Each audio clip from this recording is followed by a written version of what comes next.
Hi everybody, today we'll talk about how to fix or how to solve the problem of QR code on Clash of Clans. To know how to fix or how to solve QR code on Clash of Clans, you should just go to settings as you see and you can click.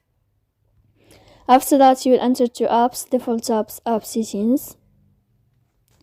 Here in this list, you will enter to Clash of Clans.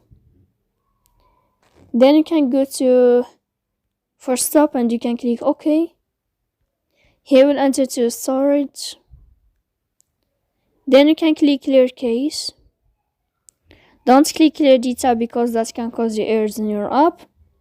In the end, you can turn off your Wi-Fi and you can wait a moment to turn on your Wi-Fi again.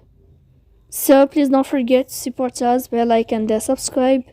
See you next time in another video, and thank you for your attention and your watching.